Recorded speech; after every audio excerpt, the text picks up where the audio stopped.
Okay, next is measures of variation.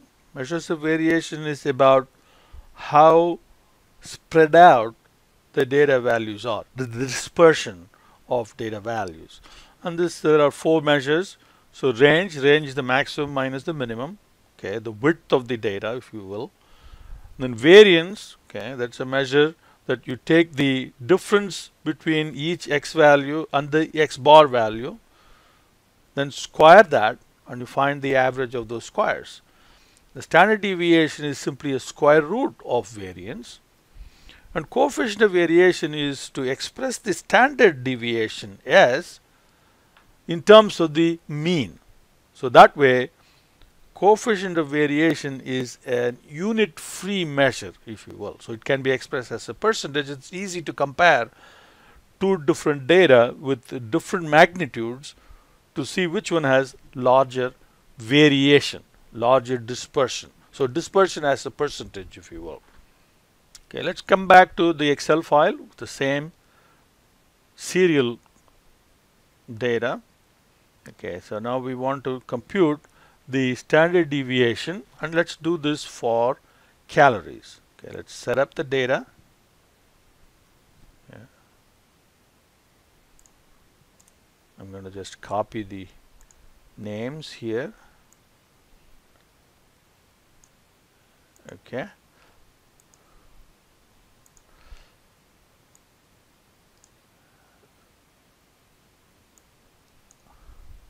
Okay, so now we have the calories from here. Okay. And we want the average first.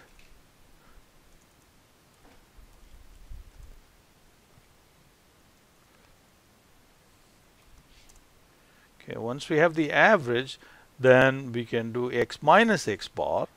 So you take x minus x bar, and x bar must be absolute referenced.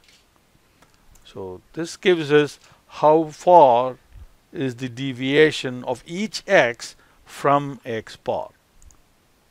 Okay.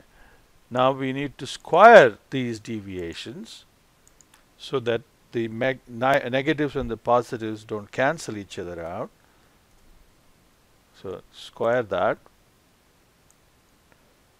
Okay.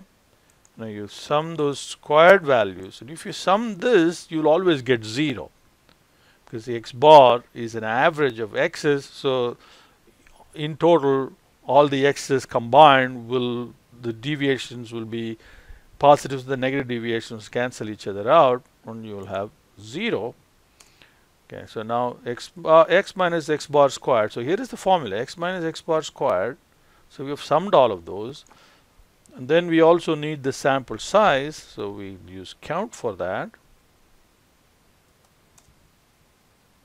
Okay, so now we are ready to compute the variance. Variance is that divided by n minus 1. Okay, and this is called degrees of freedom, because in a sample, if you know n minus 1 values and x bar, we can figure out what the nth value is, because these two are interrelated. So you lose in a sample, you lose a degree of freedom when we compute x bar. So n minus 1 is the degrees of freedom. We divide the sum of squared values by n minus 1, and that will give us the variance. And you take a square root of that, and that's our standard deviation. Okay, standard deviation.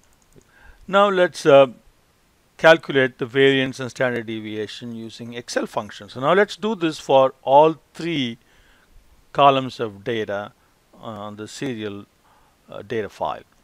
So we're going to do range, variance, standard deviation, and coefficient of variation, all of them. Okay.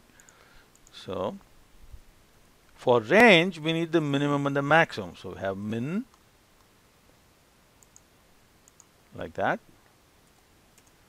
And then we have max, like that.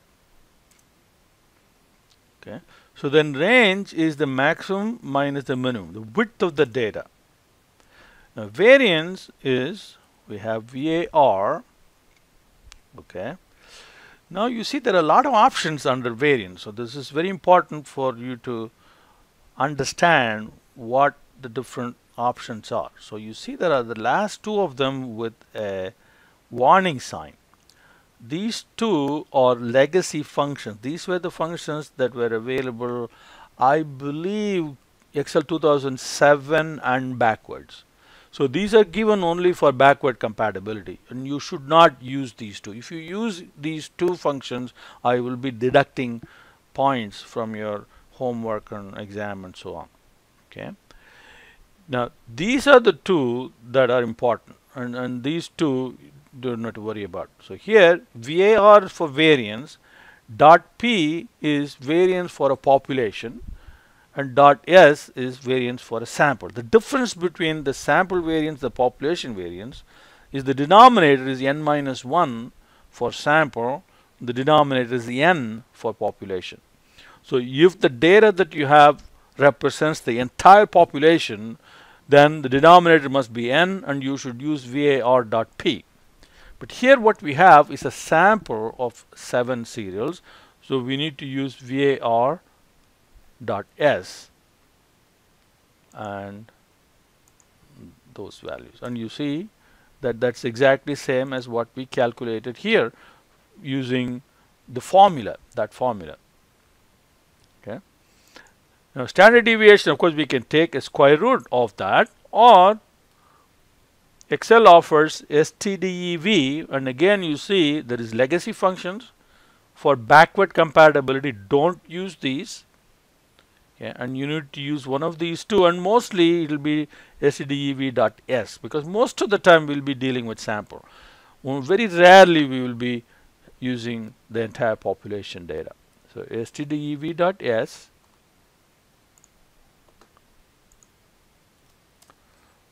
okay, and once again it's the same like what we had before. So now if you copy these across to the other two columns, and you have the corresponding data, corresponding information for the rest of them. Okay. Now for these 7 serials, okay, if you look at the standard deviation, you see the standard deviation for calories is really high and somewhat moderate here and low here. So does that mean that the calories, the variation in calories among the 7 serials is really high? The spread, the dispersion of data is really high? Well, no, because the values here are affected by the magnitude. So the calories are large values, whereas sugar is small values. So naturally your standard deviation is going to be in the same units as calories or same units as sugar. So it's going to be a small number for sugar and a large number for calories, and doesn't really mean the calories are more dispersed than the sugar. And for that we have to convert these variations as a percentage of the mean. So we take the standard deviation and you divide by x bar, that one. Okay. And we can express that as a percentage, and copy. And you see here that sugar has lot more inherent variability, 57.8%. Even though the number is really small, but the raw numbers are small, and yet it has a standard deviation of 3.39 that represents 57.8% of the mean. So this sugar has lot more variability, and this is especially useful when you look at stock prices, because the stock prices vary so much. There are stocks which are priced in dollar amounts, there are prices which are in $100 and $200. So which one has more variability? Okay, and variability being a measure of risk. Okay, so don't compare standard deviation, compare coefficient of variation to see which stock is more risky and which stock is less risky. One more number that we can compute with respect to the dispersion of data is to take the deviation of a given x value from x bar and convert that into number of standard deviations. The z-score represents the number of standard deviations in a given x value is from the mean. So some z values will be positive, some will be negative, okay, but these z values are unitless measures, so it can be compared how many standard deviations each value is from the mean.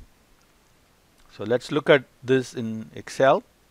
And once again, normally speaking, in most instances, all data values will fall within plus or minus 3 standard deviations. In other words, the z-score of -3 to +3. So if you see a data that has a z-score outside of this plus or minus 3, like 3.5 or 5 or 6 or minus 3.4, -4, then that is a flag that raises a flag that this is an unusual value. This is not the normal case. Okay, now let's compute the z-score for calories. Okay, again, let's set up the data.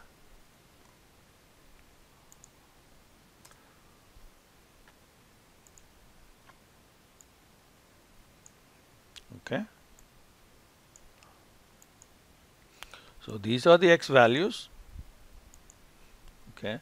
So now we'll take each x value and subtract the x bar value. So now we are looking at only calories. We are not looking at carbohydrates or sugar. So that minus x bar, so x bar is right there. Okay, x minus x bar. Now we divide that by standard deviation of calories. Okay, so that gives us the z-score. So 80 is 1.06 standard deviations below the mean. The negative sign says that it is below the mean. Okay, I'll copy that. Well, the error here is because the mean and standard deviations must always come from those cells, and I forgot to make that into absolute references. And this is a good way of showing what this error really means. So I have to convert that into absolute references, then those error values will go away. Okay, so you see here the calories for Kellogg Rice Krispies is 130, and since the average is 130, z-score is 0. And here 200 here is about 1.5 standard deviations above the mean. Now all of them are within plus or minus 2. Never mind plus or minus 3. It's even less than plus or minus 2. So we can safely say that all of the data are within the realm of normal values. There are no outliers.